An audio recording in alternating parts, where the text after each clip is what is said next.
కొండ సురేఖ గారు సమంత గారి మీద చేసిన కమెంట్ కరెక్టే అంటారు? కాదు కాదు 100% కాదు. ఎందుకంటే ఎటువంటి ఆధారం లేకుండా ఒక సినీ ఇండస్ట్రీ మీద నింద మోపినట్టు ఆవిడ ఒక ఉన్నత స్థితిలో ఉన్నారు. కాంగ్రెస్ లీడర్ అయ్యిండు కూడా అసలు అలా ఎలా మాట్లాడతారు? కేటీఆర్ గారు లాక్ రావడం, సమంతాన్ని జోడించడం, ఇవన్నీ కూడా చాలా నెగిటివిటీ స్ప్రెడ్ అయింది. ఇది మట్టికి కొండా సురేఖ గారికి నేను ఒకటే చెప్తున్నా, ఆవిడ కూడా మంచి వ్యక్తే, నేను కాదనను. కానీ ఈ ఓట్స్ అనేవి బ్యాక్ తీసుకోవాలి ఖచ్చితంగా. ఈ ఓట్స్ అనేవి చాలా వరకు స్ప్రెడ్ అయిపోయినాయి, ట్రోల్ జరుగుతుంది. ఈ ట్రోల్స్ అన్ని ఆపాలంటే ఆవిడ ఓట్స్ బ్యాక్ తీసుకోవాలి. ఓ ప్రెస్ మీట్ పెట్టి నేను మాట్లాడింది తప్పు, నన్ను క్షమించండి అని ఒక నోట్ అయితే నాకు కావాలి. ఎందుకంటే సమంత గారు, నాగ చైతన్య గారు పర్సనల్ విషయాలు మీకు అనవసరం, అర్థమైందా? నాగార్జున గారు అసలు పొలిటికల్ గా చాలా దూరంగా ఉంటాడు.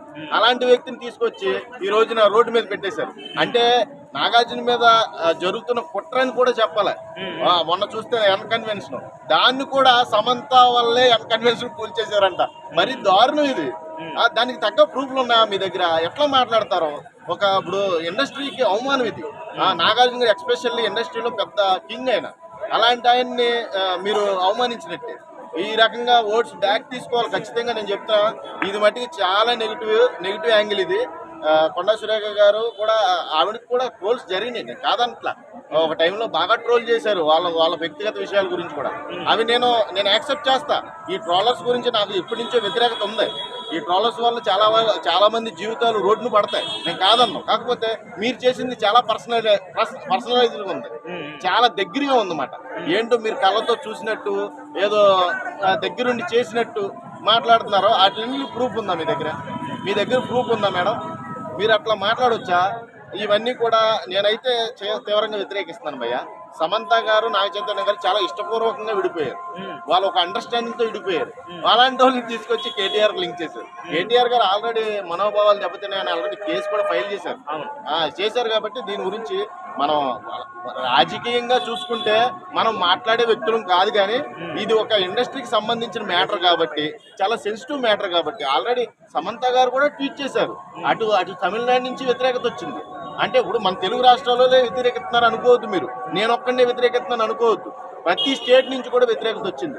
మీరు మాట్లాడిన మాటలో ఎవరికి నచ్చలేదు కాబట్టి అనేక రకాలుగా ట్వీట్స్ చేశారు. ప్రకాష్ రాజ్ గారు కానీ, యష్ కానీ, సురేష్ కొండేటి కానీ, కొండా వెంకట్ కానీ, ఇలాంటి వాళ్ళందరూ చాలా పెద్ద ప్రముఖులే ఉన్నారు ట్వీట్ చేసిన వాళ్ళు. ఎన్టీఆర్ గారు, చిరంజీవి గారు, అందరూ చిరంజీవి గారు, ఎన్టీఆర్ గారు, చాలా మంది కూడా మీరు ఎలా చెప్తారు? మీరు ఏదో చూసినట్టు, మీరు ఏదో చేసినట్టు ఎలా మాట్లాడతారు అని చాలా వెనక్కి తీసుకోవాలి. మాటలైతే వెనక్కి తీసుకోవాలి మీరు అర్జెంటుగా. ఎందుకంటే మీకు ఒక పొజిషన్ ఉంది. మీరు ఏదైనా వార్ ఉంటే పొలిటికల్గా వార్ చేసుకోవాలి. పొలిటికల్ మ్యాటర్స్ని పర్సనల్ మ్యాటర్లోకి ఇన్వాల్వ్ చేయకూడదు, పర్సనల్గా తీసుకోకూడదు. ఇప్పుడు ఈ నాగార్జున గారి మ్యాటర్ అసలు పొలిటికల్ కాంగ్రెస్ ఏమైనా సంబంధం ఉందా? అంత సంబంధం ఉన్నవాడైతే అన్కన్వెన్షన్ పూల్ చేసుకుంటాడా? కాపాడుకునేవాడు కదా. మీరు ఆ లాజిక్ ఎలా మిస్ అయ్యారు? మీ కాంగ్రెస్ వాళ్ళే కదా పడగొట్టేసింది. కేటీఆర్ గారు ఎలా పడగొడతాడు? ఎలా మాట్లాడతారు మీరు? అసలు వాళ్ళ ప్రభుత్వం ఉందా? అప్పుడు ఫామ్లో లేదు కదా. అంత చిన్న లాజిక్లు కూడా మిస్ అయ్యి మీరు మాట్లాడటం. అంటే ఒక లేడీ అయ్యి ఉండి ఇంకో లేడీ మీద ఇలాంటి ఎలిగేషన్. అవును, ఈ ఎలిగేషన్స్ నేను కరెక్ట్ కాదు. ఒక మహిళ అయ్యి ఉండి ఇంకో మహిళ మీద మరీ దారుణంగా మాట్లాడటం, అది కూడా కేటీఆర్ గారు రమ్మంటే రాలేదని సమంతని కన్వెన్షన్ కూల్చేయడం, ఏంటిది? అసలు సంబంధం లేని మాటలు. ఇది ఆల్రెడీ సమంత గారు కూడా చాలా సీరియస్ అయ్యారు. మేము మా పర్సనల్ లైఫ్లో ఏం జరిగిందో మీకు తెలియదు, మీరు ఎలా మాట్లాడతారో సురేఖ గారు అని ట్వీట్ చేశారు. మేము ఎలా విడిపోయామో మాకు తెలుసు. మా మధ్య ఉన్న ఒప్పందం మాకు చాలా ప్రశాంతంగా అనిపించింది. ఒకరినొకరు వద్దు అనుకున్నాం, వదిలేసుకున్నాం. మీరు ఎలా మాట్లాడతారు మధ్యలో ఇన్వాల్వ్ అయ్యి అని ట్వీట్ చేస్తే దానికి సమాధానం కూడా వెనక బ్యాక్ ట్వీట్ కూడా లేదు.